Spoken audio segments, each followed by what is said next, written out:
Hi everyone, it's Sunday, March 8th, on a spectacularly beautiful day in Vancouver, and it's also International Women's Day. And it's been a quiet day for us here at home, and it got me thinking. I've had some time to reflect on what this COVID-19 virus is, how it's impacting businesses and how it's impacting health and how it's impacting all of us. And I thought I would send out just a quick video to talk a little bit about what's going on with this virus and how it might impact you as a business owner. So the first thing that's come to mind for me is that the facts are not readily available. There's a lot of news out there. Some of it's real, some of it's stories, some of it's factual with limited sample size, some of it's real facts with large sample size.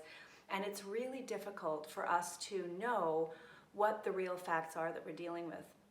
So what happens in that situation is, in the absence of information, we all have a tendency to create our own stories. We fill in the gaps with things that we believe to be true. And even though they may or may not be true, we believe them to be true because we've created them. So I think what's important to recognize here is that as you are working through this crisis, this global situation, there is a lot of news and you're getting a lot of information from different sources. Try to keep yourself in a rational space. The importance of that is twofold. First, you'll show up as being informed. Secondly, you'll show up as being logical. What happens when our brain is in a place of fear? When we start telling ourselves stories that are not accurate, we create an internal fear. That fear creates a chemical cocktail in our body that produces different thinking. What I mean by that is it actually cuts off access to our rational thinking brain. Those chemicals are designed to stop us from thinking. They are designed to put us in a state of fight or flight, an emotional state.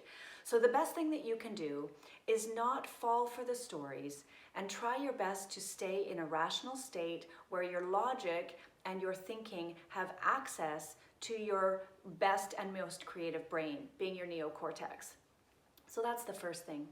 The second thing that I got thinking about was this idea of Darwin's survival of the fittest, and those who are most adaptable will survive.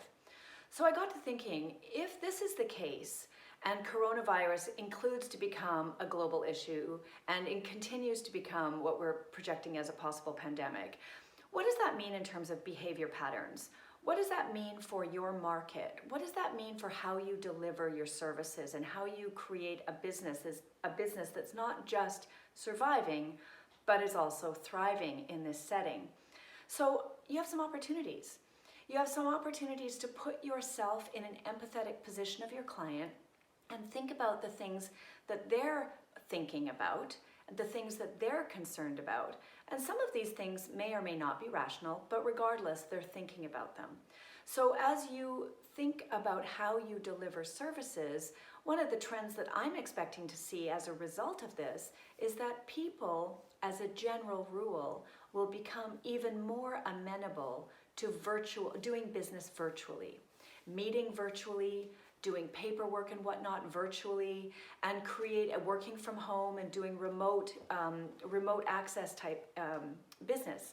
So this may or may not be something that turns into a critical part of your business, but for you to be adaptable and prepared, it may actually be a position of strength to put your business in that position where your clients can interact with you in whatever way is easiest for them and serves them best, which then takes me to a place of value. When you are thinking about your value proposition and how you are engaging with your clients, it's going to be increasingly important to put yourself in an empathy position so that we deeply understand the concerns that our clients have and the motivators behind their decisions and their behavior.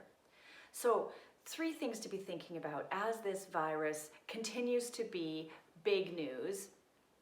First one is to make sure that you're rational and that you're coming from a place of informed facts and not making up stories. The second thing is to be adaptable and to use this as an opportunity to create a stronger business and to fill in some gaps that may be missing in your business right now. The third thing is to see this as an opportunity. And the more you strengthen your business and create this foundation, the better your business will be, and it will stand out for being a differentiated offer as you work through the challenges that we're currently having. So as you're thinking about going into the office tomorrow, I encourage you to consider these 3 situations and see how you might be able to make your business stronger and better and more differentiated from a value perspective going forward. I wish you the best and good health going forward. Thanks so much. Bye for now.